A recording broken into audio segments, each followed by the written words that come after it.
Well, good afternoon, everyone.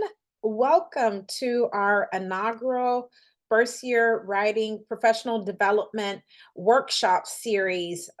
We know that this is an exciting time for us as we continue to elevate in the first year writing program here at Howard University.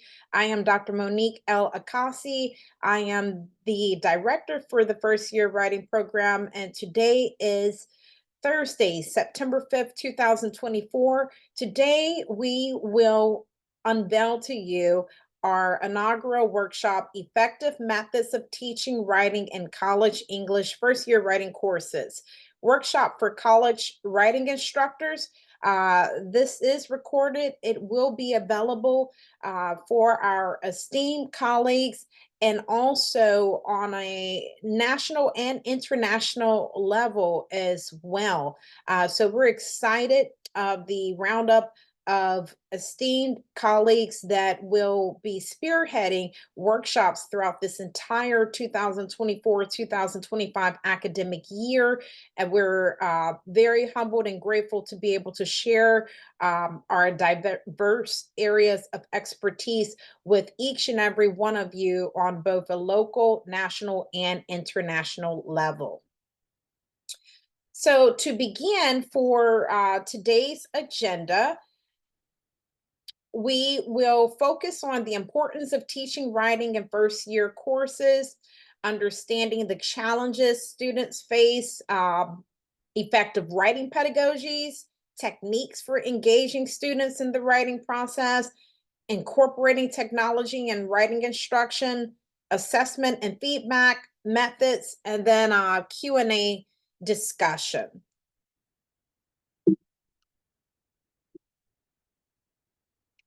So we'll focus now here on the importance of teaching writing in first year courses. And I do apologize for that typo.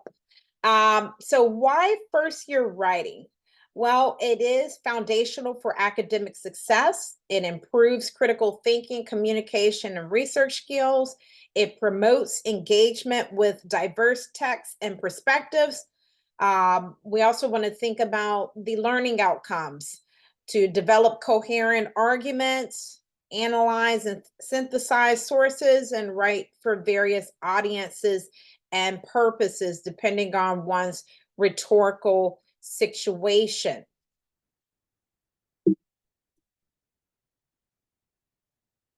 So, when we think about understanding the challenges students face um, within the academy overall, we want to think about the following. Some of the challenges, and I want to ask some of you as well. Um, Feel free to unmute, but some of the challenges that we've noticed thus far, especially post COVID-19, and some of it's still lurking around, but lack of confidence in writing skills, difficulty with academic tone and structure, time management and procrastination, adjusting to college level expectations. And this is quite interesting, especially when we're in this era where students are writing more than ever through social media platforms, through TikTok, Instagram, and the list goes on. And some of the solutions that I like to propose, and I like to open it up as well. Some solutions we may want to consider: scaffolding assignments, offer clear rubrics and guidelines, incorporate peer reviews and drafts. Can any of you all, if you like, you can unmute at any time. Are there any other challenges that you've noticed throughout your experiences with teaching writing, writing intensive courses? These are some few that we have, but there have been concerns regarding writing in one's authentic voice, and if the student, pardon me, if the student actually writes in one's authentic voice, or If they do not trust the instructor, it may not be so authentic. How do you build that trust with your um, students as well? These are some of the challenges that we're facing today. Yes, and I see Professor Hampton. Yes. So what are your thoughts about this, Professor Hampton, and some of your observations and some solutions that you've noticed, perhaps that have worked, or maybe it's ongoing, and we're still trying to work to our solutions. This might actually end up falling under some of the existing categories, but it's definitely solved, I think, in a lot of ways by the offer clear rubrics and guidelines. But I know a lot of my students really struggle with feeling boxed in. You know, a lot of early writing training definitely emphasizes easy to what are often easy to grade forms. You know, the 5 paragraph essay and all of this. Mhm. Um, and the result is that they often come in feeling that or expecting that they're supposed to have these really strict, really specific versions of essays and writing that they're supposed to do, and that only certain things are acceptable uh, inside of college writing or inside of any academic writing. And I think interestingly, that thing of like offering clear rubrics and guidelines, really letting them know, you know, in the same way that the rubrics and guidelines give comfortable rails to ride on to help them explore, it also can really open things up for them and say, hey, you know, you can use is simple things. You can use first person or second person pronouns, and that's not going to get you in trouble. You can explore and really range out in terms of structure and style and approach towards your writing and exploration and analysis, and that's actually welcome. So I think there's an interesting way in which that goes. I think that might sort of be covered by some of what you already said, but or it's interesting how it can go both ways, to open up their view of what's possible for their writing and what they might lean into. Absolutely. Those are some really good observations and tidbits indeed. And I greatly appreciate you sharing that, Professor Hampton. And Professor Hampton is the assistant director as well for first year writing. So thank you so much. And Dr. DeSole, yes, please. And Dr. DeSole is director over the writing across the curriculum. Yes, please. I guess as you were thinking, one thing that I'm thinking about and that I've been thinking about with students is what do we mean by academic tone and the range of that? And even thinking within my own professional life, how there's different tones that occur in different kinds of places with different genres and different subfields, actually. And so thinking about, I try to provide a lot of models for my students that are from public intellectuals and thinking about what is the difference between, say, a literature review, right, and say a field like psychology or sociology. What is kind of, how is that academic writing work versus textual analysis versus something that's for a public audience but is still intellectual, right? And so thinking, what I'm curious in asking to the group or to you, Dr. Akasi, is what do we think of as the kinds of tones that we want our students to be able to master, or what is it that we imagine them like being as writers in the future? That's a very good question as well. Good follow up as well from Professor Hampton as well. So I think that it depends on the rhetorical situation. The tone cannot be a one size fit all. The tone has a lot to do with who the audience is, because that tone can switch up depending on who the audience is. So we have to definitely keep in mind, we can't use the same tone um, for various diverse different audiences and or for genres. So we show them what good writing looks like, and through that, and they see beautiful diverse different examples of tones for different writings, and eventually they find their intellectual voice and find a creative way to also, i.e., for instance, right now in 102 my students are doing the analytical essay, but it's going to be a multi-genre essay where it's the personal narrative is woven in with the analytical essay to try to find that tone, find their voice, and enter into the scholarly conversation with other scholars as well. So Mm. that's my take on it, but that's a very, very powerful thing to keep in mind as well. Yes. Great points, Dr. Soul, as well. Um, any others piggybacking off of Professor Hampton or Dr. DeSoul's points being made? Great points. Well, I'm not necessarily piggybacking off of them. I'm probably offering a different view, or well, some of it is the same, some of it is different, Mhm, just from a technical writing perspective.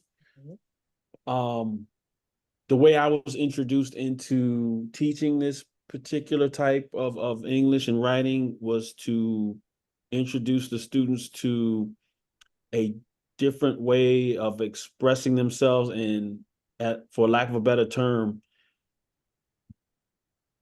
in technical writing, to me, it just seems to be by its own nature to be more rigid, because they are writing to get work done for people's understanding, to be able to put together things, to be able to explain certain things. So to me, technical writing does not lend itself to, for lack of a better term, color outside of the lines. mhm, So, and I've know now a lot of my students, when I explain this to them, while they might not like it at first, they sort of get the message. They're like, okay, I see where he's going. I might not like it, but I want to get an A in this class, so I'm gonna go ahead and do it. Yeah. And then what they find is, once they learn that, and this is what I get on my evaluations and stuff from them too, is they'll say, well, at first I didn't like the rigidity of it, or I didn't like this, I did, but as I learned it, I see why it's relevant. And I'm glad I now have those skills, because, you know, I know that certain types of writing go this way and that way, but this was something totally new to me. Mhm, But what I also do is, for those students who don't receive it well at all, or don't come to that conclusion, well, hey, this can be useful, I tried to, and I got this from a couple of my colleagues. They told me to kind of put my own sauce on it, and maybe of a think of an assignment that they can be a little bit more creative mhm, within technical writing. And I've come up with one or two assignments. One of them is, and I think I might have talked about this during our retreat. I call it the e-newsletter article. I have them write. I have them interview people for a newsletter that they would write to. And mhm, it's not limited to any type of person, or they can interview their students. I mean, their fellow students. They can interview professors. They can interview student athletes, people in organizations. So I have them do those interviews. I teach them I kind of go outside the lines, and teach them some journalistic practices from my background. And mm, I made that into one of my assignments now, so that it gives them a break from just having to feel like robots, mm. and be robotic in their writing. Not that there's ways to weave around that robotic type of feel for them with those other assignments, but they still have to complete the requirements of that assignment. But the assignments that I've been trying to incorporate on the side, I try to give them a little bit more freedom, so they don't feel as hemmed in. So I don't know that just came off the top of my head. Y'all take with it what you can, but that's just been my experience. I like that. And I thank you so much for that, because technical writing, it's it's a slippery slope, and that's one of the many unique aspects of our first year writing. And with those particular genres, it is quite different, because your students are coming in, they may have been used to writing a literary analysis from high school or something of that nature, and now you're introducing them to a totally different uh genre of writings that fall underneath um technical writing that may be totally different and new to them, and the structure and so forth. Because in writing we say writing is an ongoing process, and you find your voice, and we don't want to put too many restrictions on it and so forth. And then you come into the technical writing class and the students are like, oh wow, like, Hmm. okay, where's this going? So yeah, I definitely agree with you about that. And but I also like the fact that you mentioned, once they know those rules for that particular genre, they can have more respect for it. And so do you use a rubric? Because you were saying they know if they want a specific grade from the technical writing class, they know what they need to produce. So do you have like rubrics that you have come up with to share with the students so they'll know what those expectations are? And I'm sure as like the tone and so forth changes as well because of these particular genres of writing. So how do they respond or react with the rubrics? I refer them at the very beginning of the semester. I have it in their syllabus at the very end, the rubric, the general overall rubric for the class, Mm, for everything that they write. So they know they have to their work has to have a certain amount of formality. I'm trying to do this off my head and it's not working, so I'm grabbing it right here. They have to know that they have to be able to hit markers as far as their audience, who they're writing for. Um, it has to meet specifications for design, whichever assignment that they're doing. They have to hit markers as far as their editing, making sure that everything is correct, is as much as correct as they can as possible. The way they structure the assignments, mhm. and to make sure that they are comprehensive and they do each and every assignment to completion. Mhm. So yeah, Absolutely. that's what that rubric, because it's kind of hard to do. I think that the rubric here kind of it's easy to cover all of the assignments that I give them. Mhm. It's a good overarching rubric to make sure that um, they are they're achieving what they need to achieve as far as the results. Mm. Great points. And I thank you so much for sharing with us the insight from the technical writing perspective regarding that as well.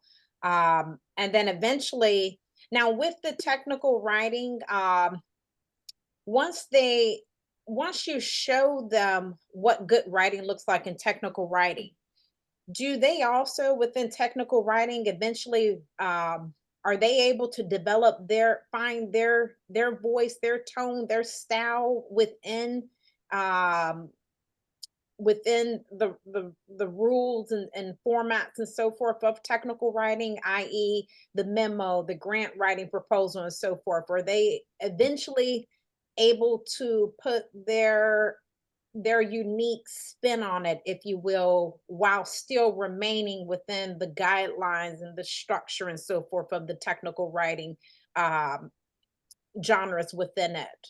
Is that a question for me? Yes. Um, I think so to a degree. Especially with the analyses that I have them write. Mhm. It's like I tell them that there are some things that they should adhere to make sure that their writing is clear and concise. But then by the nature of the assignment, they're able to incorporate how they break stuff down and what they saw, what they're not even as an opinion, but what they saw as facts. They're able to add a little bit more of a personalized style. They don't go over the top with it, but they're still able to add a little something to that. Excellent. Thank you, Yeah. Professor Mhm. Harris. Thank you. Sure. Hmm. And let's see, Dr. Dussault, I think I saw your hand. Yes, I wanted to just follow up and piggyback on what Professor Harris's interviewing assignments, and I wanted to point out for anyone who may be listening in cyberspace that the Easy Writer has a section in the research section on interviewing. So if that's something that you want to build into your course, it's something where you can actually point to that section and think about the research skills that you're teaching your students with those writing activities related to interviewing. So I just wanted to add that in there. Thank you. Yes, that's a very good point. We have an excellent common text, the Easy Writer, and we highly recommend it for other first year writing programs out there that are joining us synchronously or asynchronously, just to put that common spin on it. As you can see, our esteemed colleagues from Professor Harris to Dr. Dussault to Professor Hampton and beyond, and those who are joining us today, we have a wealth of information and different perspectives depending on the different genres to share. So, yes, please keep all of that in mind, but definitely incorporating, adopting a common text can personalize your programs, different courses as well within first year writing. So thank you. That's excellent. All right. So now we're going to go to effective writing pedagogy. So we know whether here at Howard, whether you're in 101, 102, 103, 104, 105, or the technical writing courses, we know that there's a need for effective writing pedagogies. And in one of our future professional development workshops, we're going to take a deep dive into every single composition pedagogical approach, the different types of pedagogies, the different types of teaching methods of instruction. And there are many. So many to choose from process pedagogy, feminist pedagogy, and a list goes on within the field of composition. So when we think about effective writing pedagogies, one of the pedagogical approaches indeed is the process pedagogy, writing as an ongoing process.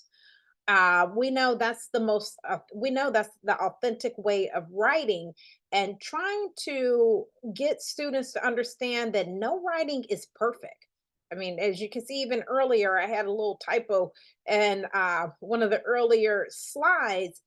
Writing is an ongoing process. No writing is ever perfect. Even after writing is published, there is going to be some type of error. And the only thing that we can do is to continue to get feedback from others, feedback where we do our own self analysis, peer analysis, meetings from our professors and so forth to try to fine tune it. It's like practicing for a sport, it's like practicing for an interview. It's an ongoing process, right? And we want to emphasize pre-writing, drafting, revising, and editing. This is the authentic way, the process approach with writing. And that's why a lot of us have been adopted e-portfolios as well, so students can see visually and the audience can see how one has been able to, figuratively speaking, give birth to their writings through here the pre-writings and the draftings and the revisions and so forth, and now here's the final product. It is indeed a beautiful journey to witness, and we want to encourage reflection on writing experiences. That can apply to any of our courses. Reflecting on these writing experiences can come in the form of the Dear Reader letter in an e-portfolio. What are some of the strengths and weaknesses or areas for improvement with this particular writing assignment, whether it's from the technical writing courses or 102, 103, 104, 105, or 101? What are some of the strengths and weaknesses from your draft, i.e., the memo, or i.e., the grant proposal, i.e., the rhetorical analysis essay, or the personal narrative, or the analytical writing, or the comparative contrast? What are areas of strengths and areas that can be improved? By doing this, we are reinforcing to students in the most authentic way that there's always need for improvement. always. And then also through collaborative learning as well. Collaborative learning through the peer editing content conferences and the group work to promote feedback is critical. We know that there have been a lot of hiccups, if you will, along the way, both nationally and internationally. Professors have shared uh, some struggles with those peer editing content conferences because sometimes students, they're afraid to offer constructive criticism, so they'll just say it's perfect, your paper's perfect.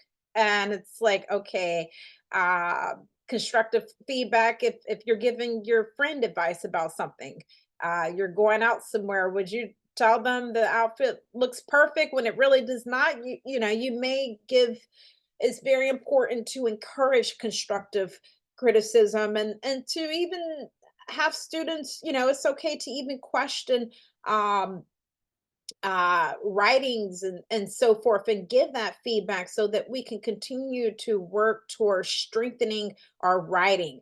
um and for many as writing professors, we're like the coach, you know, and we're just coaching them along to cultivate those skills to feel more comfortable with giving constructive feedback to their peers. um we also want to think about student-centered approaches and tailor assignments to student interests. You know, you may want to find out from the first week of class, what are their interests? What do they like writing about? Many times from K through 12, they've been obliged to write about topics that perhaps they can't even relate to. So what do those interests look like? A lot of times with the assigned readings that we provide in our courses, it's always good, and many of us already do this. You can provide a critical summary, but also what is your personal reaction, reflection to these writings? Can you, does it work? Does it not work? Can you connect? Can you, are you disconnecting? Why? But those, it's very important to make sure that they have options, because you're going to get your best writing from students from topics of their interest. And sometimes that's pushing us as professors out of our comfort zone, but we know when we're uncomfortable, that's when the growth begins. And encourage personal connections to writing topics as well. That's why multi-genres sometimes are really good uh, early on. For instance, if you're doing an analytical writing essay assignment for the students, mix it up. You know, create that gumbo approach, as I say sometimes, and add the personal narrative to it. What does that look like when you merge these two genres together to encourage more personal connections, so the student, that the writing is more relatable and real? That was a lot that I just said, but feel free to unmute. What are your thoughts about this? Have you incorporated any of this in any of your writing classes before? What did that look like? Did it work? Did it not work? Especially with that peer editing content conference. Would anyone like to share some tidbits that have worked for you or that have not worked for you in the past regarding writing as a process, incorporating the peer editing and or tailoring assignments to students' interests? Anyone?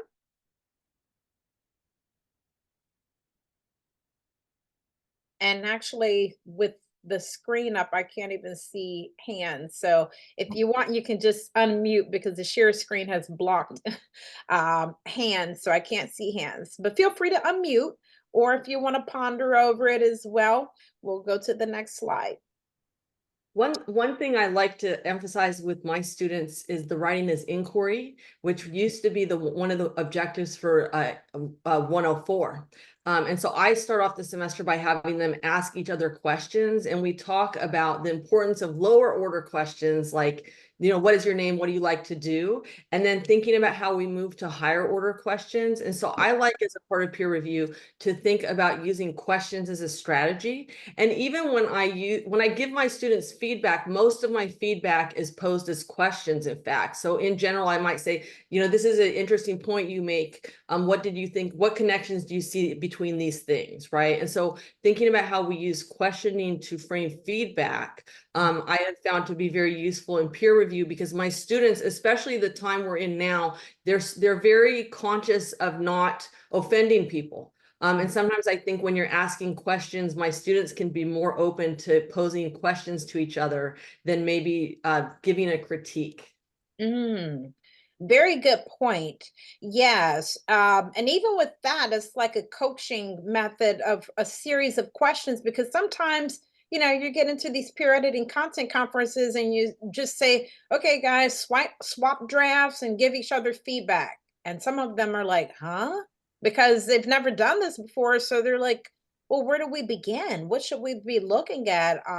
What questions should we pose? So I really like that, that you are coaching them along by sharing with them and demonstrating to them what they should be looking for, what questions they should be asking, and starting with, what do you like, and so forth. I like that. That's a really good icebreaker. That sounds like a really good article, an icebreaker to really get students connected in preparation for the peer reviews, the peer editing content conferences. That's awesome. Thank you. Any others? Yeah, maybe along a similar line. I've been playing around a lot with using a sort of MFA style writing workshop to both sort of up the amount that the students feel like they own their writing, but also to encourage them to own their writing, because it's so easy in the writing classroom for our students to basically like feel like they're doing just this little funny model of writing that doesn't have any connection with anything in the real world. And that little difference of saying like, okay, you don't have to publish this, you don't have to put this out there, I'm not going to force you to, but all your classmates are going to see it.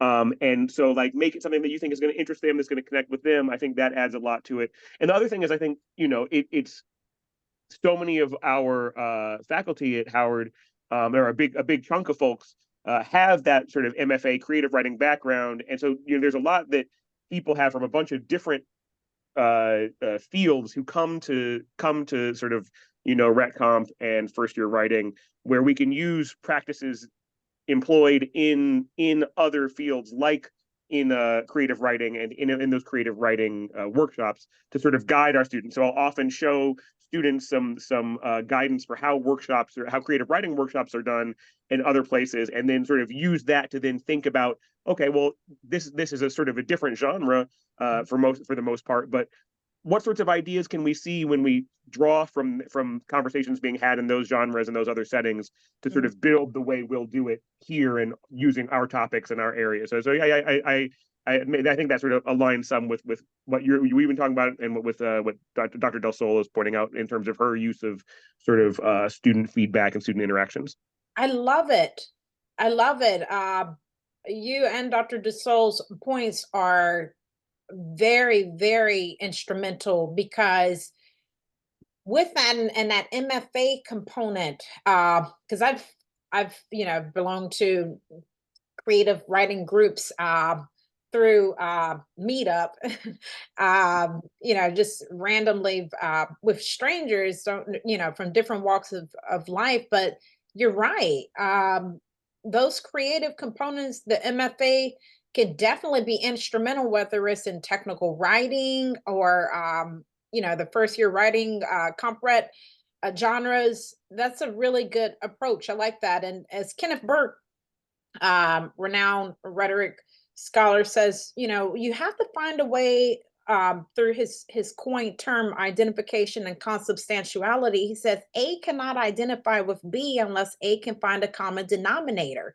So if that common denominator is through the arts, or implementing the creative writing component into it to serve as a bridge to connect for students to continue to cultivate their critical writing thinking skills, then why not? So I really like that. I really do. Thank you. Thank you, Professor Hampton and Dr. Dussault. Great points being made. Any others? Can I pose something that's like a bigger issue to think of in the long term? I guess I posed it. I asked if I could pose it, and then I'm continuing to talk without getting permission. Can I? Yes, is that okay? Sure. One thing that I feel is like a huge barrier is helping students to see the peer review that when they're giving feedback to others, to make connections to how giving feedback to others makes you a better writer. And I see this, for example, like right now I'm writing a peer review for a journal article, right? And the reason I do professional peer review is I feel it helps my own scholarship be stronger, right? To connect with what others are doing. But I feel with students, to get them to really understand that actually you and your peer review is the thing that's being evaluated, not the person you're reviewing, right? Like, what are they taking away from that interaction? And I feel that I've been exploring that a lot in the past year or so, and I feel there's just a huge barrier to getting, especially the first year students, to really see it's not just you're giving this peer review as a task you're being asked to complete, but this is something that you have to incorporate into your own practice and kind of apply to your own writing. And I am interested either right now or in the long term in hearing others' perspectives about ways they do that. Very, very interesting. And I think during our workshop that we're going to enter into here in a few minutes through the breakout room, that will be interesting to pose as well within there. And I definitely think it's going to be an ongoing conversation as well. But I thank you so much for sharing that, and I'm curious as well to hear feedback from it as well. So thank you for proposing that, and this is definitely ongoing. So thank you. Absolutely. All right. Okay, so we also want to think about techniques for engaging students in the writing process. We know in the 21st century, 2024, Gen Z and millennials is totally different. What may have worked in the past is not it's not working for 21st century for a lot of students. It's just not. Even the first year writing program, social media platforms that we have. I reached out to my students this semester. I said, hey, so we have a TikTok page, Howard University first year writing program, TikTok page, Instagram page, and Facebook page. What are your thoughts about that? And they said, with all due respect, Dr. Akasi, get rid of Facebook. I said, really? He said, yeah, we're not checking Facebook. I said, oh wow. And so when I thought about that, I was thinking, okay, for that audience, yes, they're not doing Facebook. But for like our audience, people, all of our esteemed colleagues in here, a lot of us still use Facebook. So I listen to that, but I say that because think about how to engage students. What are some of your active learning strategies? Some pedagogues like to incorporate experiential learning, real life learning. In a technical writing class, I know there's a lot of real life learning that's happening. And I'm sure that Professor Harris is definitely can relate to this at real life learning. And students are like, oh, wow, we're writing about things that are going to apply to our future careers. So, what are some active learning strategies? Some that you may want to consider writing workshops, as we mentioned, as Dr. Dussault was talking about as well, and Professor Hampton as well. What do those writing workshops look like, where it's actually real to help them to understand this is bigger than a grade, in class writing exercises. And I don't mean with the stopwatch and saying, okay, 5 minutes for this essay exam, but just in class writing exercises. I know I personally probably need to implement more of that. And flipping the class so it's not so lecture heavy. Journaling and free writing activities. A lot of us are using Canvas or Blackboard. Engage in make usage of the discussion board. Engage in encouraging them to respond to their other classmates on their journalings and free writings. Think of those creative assignments too. The multimodal writing is big right now. What I mean by multimodal writing, and that can apply to any of our first year writing classes, whether it's tech writing 102, 103, 101, 104, or 105. Multimodal writing, where you may have an assignment, perhaps dealing with, for instance, I don't know, Black Lives Matter, or Say Her Name movement, or social injustice within sociolinguistics, and the list goes on. But a multimodal writing, imagine if you had a theme or an assignment for students, and now they have to produce perhaps the essay, but what would it look like if it was a visual essay? Or and in addition to that, they can create a podcast or a blog. So using these different mediums for an assignment can be so innovative, because it's tapping into diverse students' learning styles, and it's appealing to various different students' interests. You know, you may have someone who is in architecture and they're like, oh my gosh, I can create a visual essay.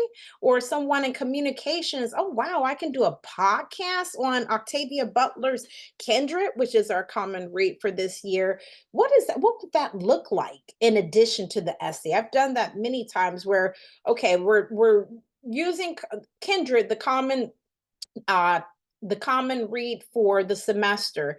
You're going to be able to, and I won't pigeonhole them and say create a podcast.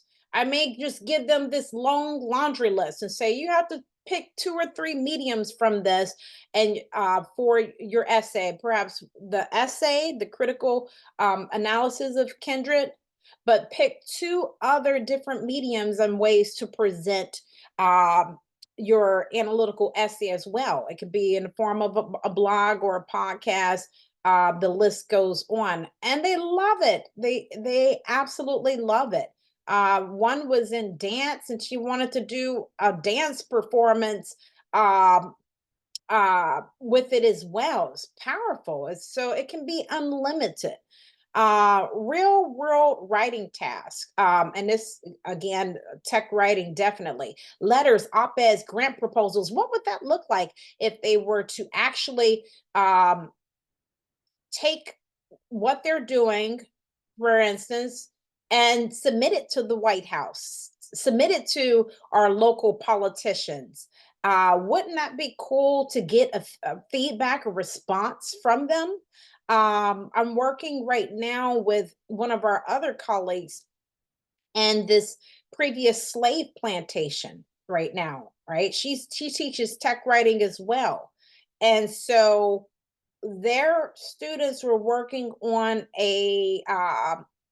writing a 3-year strategic plan on retelling the history of the slave plantation from descendants of slaves that lived on that plantation. I said, wow. And the students were blown away, like, in tech writing? Okay, this is real, and they're doing grant proposals to bring in more money to for the documentary on it. And these are Howard University students. So the opportunities are unlimited.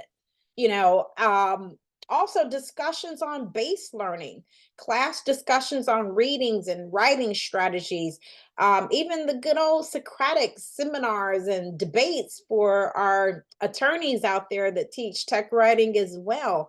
The list is unlimited on what we can do. Okay. And Think about incorporating technology. I know we're in this era, AI, artificial intelligence. If you can't beat them, join them. It's not going anywhere. I remember back when we used to have spell check long ago. Now I'm telling my age, and people and professors, educators were in an uproar. They were saying they're not using their brains anymore. You have spell check now. Uh, What happened to the good old spelling bee days? They need to know, or maybe even calculators, taking it way back. It's like calculators are doing it for them. How can we incorporate it? Digital tools, Google Docs, and collaborative writing platforms. Think of some of these things. What would that look like in your classes? Citation management, easy bib. Whether we want to admit it or not, the students are using EasyBib to plug in. Okay, I need the works cited in MLA format. Let me go to EasyBib and share all these outside sources. They're going to do it for me, and I'll just copy and paste it. They're doing it. Writing apps such as Grammarly, Turnitin, checking for plagiarism. Online learning platforms, those who use Canvas or Blackboard or Moodle for discussion boards and assignments. We talked about that earlier. Video feedback, what would that look like? Platforms like Loom. I know I had an app that I used where I literally I would cook dinner and wash dishes, and I was providing video feedback to students' papers, and they loved it so much. They would receive the paper back, and they would see my lovely face, and I would be providing feedback, almost like FaceTime, interacting with their paper. Engagement with AI, exploring AI powered writing assistance. Chat GPT. We know that when students use it, I did an experiment with it. They realized, oh my gosh, Chat GPT is only giving me like a skeleton, like an outline for this essay. I can't use this. It doesn't have enough meat or substance to it. No outside sources, no quoting anything. And so having students see that and exploring it and critiquing it and how they can add to it can go a long way. Assessment and feedback methods. So we were talking about rubrics. I know there's a love and hate relationship with rubrics, but think about this formative assessment. What are some low stake assessments that we can use to demonstrate that our teaching is effective for our students in these writing courses? You can do this through reflective journals, drafts, their feedback on the assignments, their writing. You'll gain a wealth of information about how students authentically feel about their writings that they're producing, whether it's an essay or that grant proposal, or that creative piece, and the list goes on. Also, think about summative assessment, clear rubrics for final papers and projects. Students want to know what you want, and it helps us as well. So we're grading objectively and fairly in the name of equity. I highly recommend the aacu.org. Feel free to screenshot this if you want, but the Association of American Colleges and Universities, they have tested value rubrics that are amazing for any genre of writing, even oral presentations, amazing. And you can customize it as well. Effective feedback, prioritize comments on global issues over local issues. Use a mix of written, oral, and peer feedback. Encourage revisions through detailed commentary as well. And then we think about best practices. When we think about that for teaching writing, promote writing across the curriculum. And we have Dr. Dassault here, who is with us, who's director over that, but promote it because students need to see the connections in our first year writing program. They need to see that it's not siloed, that, okay, this is just for the English courses. After I get to my history or psychology or sociology course, I don't need to do those rules anymore. No, show them, even for tech writing, we need to show them the connections that, okay, you've taken 102, 103. When it's time to take technical writing, you have you have it instilled in you that writing is an ongoing process, right? So you may come up with that draft, and then you know that you have to do revisions. You know how you have to generate ideas and plan accordingly, and so forth. Collaborate with other departments to integrate writing. Diverse text and perspectives. Assign readings from multiple genres, cultures, and voices. Think about scaffolding writing assignments. Break larger assignments into smaller, manageable tasks. Encourage metacognition. Have students reflect on their writing process and growth. So I was sorry about that. I was going through that a little swiftly because I want us to think now. An activity, and I won't go into a breakout room with this, but if you can take just a few minutes, not 10 minutes, but let's take 2 minutes just to quickly write down words, if you will, that come to mind that represent strengths and areas in need of improvement with your current methods of instruction for teaching your writing courses and or course this semester. Okay, let's take about 2 minutes to do that, and then we're going to pair up and not exchange, but just share verbally what you came up with, and let's see if we can provide feedback. And when we provide feedback, be careful not to say, but no, that's not what I meant. Just listen and take it in.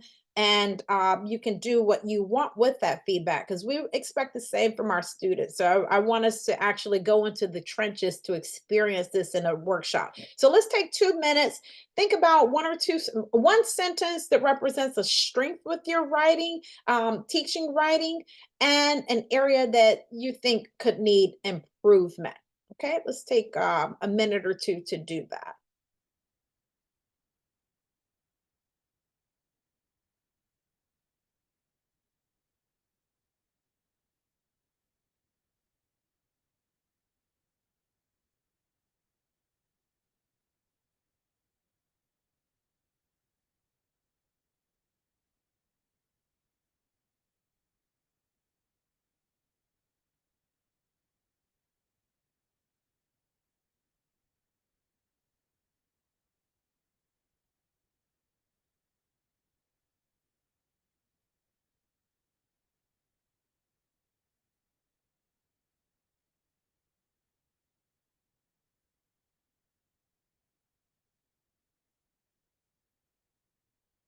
Okay, for the sake of time, do we have a volunteer that would like to share one strength and one area that you need improvement? And remember, no one's omnipotent. There's always room for improvement. Would anybody like to share? You can unmute. Sure, I'll go ahead. I think an area where I feel really strong right now is my sort of general sense of relevance and buy-in for the students. I've worked the last couple of years to really develop and make it clear what we're doing in our class and how it actually relates to them beyond the classroom. You mentioned earlier that struggle of, okay, we know if I'm an engineering major, if I'm biology major, if I'm a business major, what exactly do these writing practices have to do with me? And so I've really worked to sort of build writing classes and assignments within those classes that really I always talk about as being analogous to a whole host of other intellectual labor and intellectual labor practice. So like, I feel comfortable like a student can come into my class from any field and walk away with an experience of writing and a practice of writing that helps them when they go back to their home fields and go back to all sorts of other intellectual labor and analytical work. A weakness I've had, and this is always something I hear my colleagues talking about that seems really exciting, and it's just never been my knack. Really, while I'm good at getting students to own their own projects and own their own tasks and make sure that there are things that they're passionate about and interested in, I can't ever quite get my course to feel present tense, by which I mean, I know so many people who are able to make really excellent use of current news, current events, really sort of turn on a dime and allow their class to feel much more living in that way. And that's never been my strong suit. Whenever I try, it always seems like my students are sort of disinterested, which seems counterintuitive. So yeah, I think that's one of my places where I really wish I could improve more, and I'm sort of trying to learn and work and examine other ways people are doing it to turn on a dime and really keep the course present tense totally, not just in the student's own interests, but sort of in the whole way we're approaching things. How can we respond to a very rapidly changing, complex, strange world that is ripe with learning opportunities and all that? Thank you very much for that, Professor Hampton, and I really appreciate that your feedback for strengths and areas for improvement. Would anyone from during this peer editing workshop, if you will, notice how Cyrus, Professor Hampton, if Professor Hampton was a student this time, imagine what that would look like coming with your draft and see how it's flipped. And Professor Hampton has mentioned this before, and Dr. Dussault had mentioned it as well, a series of questions. Notice how this turned into a question that the writer is basically presenting to the peer editing content conference, a strength that one feels with their writing and or teaching, and an area that could that's in need of some sharpening or cultivating, if you will. What would that look like in your class if you were to flip the script, if you will, and have the writer to come with these series of strengths and areas that they feel they need a little help with? So at this time, would anyone like to unmute and share with Professor Hampton maybe first a compliment on what Professor Hampton is doing in the area that Professor Hampton said is a strength, and maybe they may consider incorporating it into their class, and some advice on the area, because Professor Hampton is basically humbling himself, being transparent and saying, this is where I need help. So can anyone offer a positive, and then here's a bit of advice that's worked for me, Professor Hampton. Maybe consider this. Anyone? I have and actually, as you're speaking, I'm realizing my weakness. I put a weakness that was different. My weakness is giving compliments. The compliment I would say is that maybe it's not a compliment about your strength, but it's actually a compliment about the area you're talking about needing for improvement. Is the compliment is you're giving it your all to connect to students and meet them where they are. And so it's kind of a compliment about the area of need that you chose. And I don't really have a feedback. I have a question for you. So my question is when you said you want to bring more in the present into your class, right? And you're doing that, and then it doesn't go where you want it to go. And I wonder, what does your present look like? And what does the present look like for your students collectively and individually? Because we're all having our own individual experience of the present. And so I'm curious about the ways you think that your present aligns with your students at individual levels, but also collectively what they're experiencing. And that's my question. Excellent, excellent. Professor Hampton?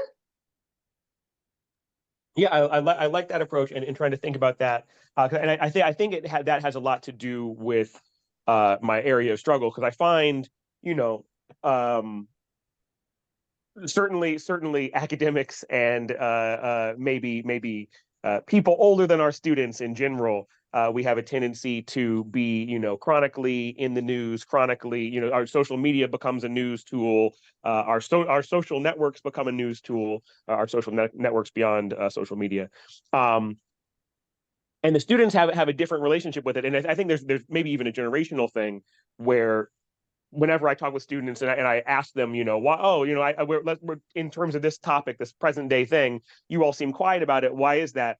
And I think I've slowly gotten the sense that generationally, Gen Z and Gen Alpha tend to maybe be overwhelmed by news in a very different way. They're tired of bad news, And they'd much rather focus in on their own projects that are very present tense for them, but also are a little separate from some of the sort of like crushing weight of world issues. So I think maybe it's an empathy thing. Maybe it's a starting with me first, starting with, here's exactly how I'm coming to it this way, and just opening up in terms of I don't know, trying to get them to talk about maybe their feelings first, or their if they are feeling overwhelmed, that sense of overwhelmedness, before getting into that analytical next step that I'm jumping off from, because of whatever age and callous I've built about how to handle that new stuff. But I do like that. I like that angle of approach, Dr. Dussel. Very nice. Thank you. Great points, Dr. Dussel and Professor Hampton. I'm adopting some of this. I just want you all to know I've taken little nuggets from all of you today. And I'll say this also, one thing that I noticed, because I struggled with that one semester as well, Professor Hampton, and I noticed a serious game change. One day I looked at it from a micro level and then applied it to a macro level. What I mean by that is, one day I told them, I said, okay, have you ever felt invisible in your life? I want you to take a few minutes and jot down, what was it about? What happened? And I got I got so many different diverse bits of information. Some people said they felt silent the day that they were abused, or when they were bullied in school, and so forth. And then I said, okay, we're going to write about it as a narrative. Okay. And this turned into a multimodal project. I said, okay. And so after they wrote their personal narratives about it, about a specific incident that had a major impact on their life, that made them feel invisible or silenced or desensitized, then we took it to the macro level.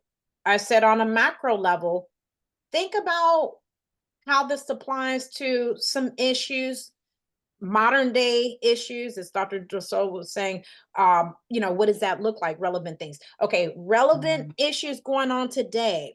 On a macro level, how can you use rhetorical strategies to provide to unveil these issues to society on a local, national, or international level, and solutions, or basically issues that need to be addressed and is ongoing. And wow, they took it by storm. They made documentaries about it, podcasts about it. They took it by interviews, different professors, and some took it, some wrote letters to politicians about eating disorders. I mean, they took that thing and ran with it, but it all started from a micro level, from the inner, and then it worked its way to the outer. And then and only then could they build that bridge, Professor Hampton, and make that connection of my voice matters. And on a micro level, I see it's bigger than me. As the African proverb goes, I am because we are. And that was just one example, but they were able to make that connection from that approach.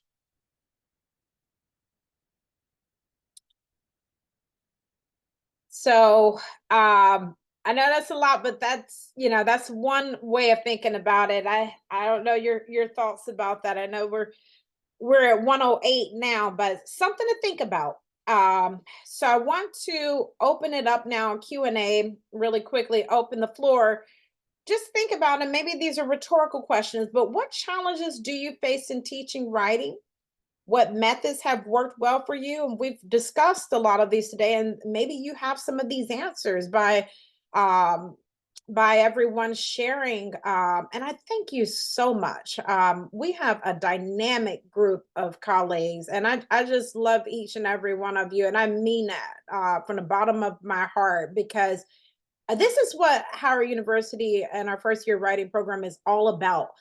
coming from various diverse different perspectives on best practices on teaching writing, from the tech writing to the 102, 103, 104, and 105. We all can take bits and pieces and tidbits and reflect on it, and then go back and see what would that look like.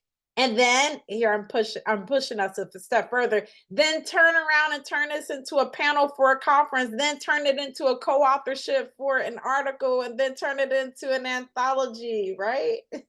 But how do you incorporate technology in writing courses as well?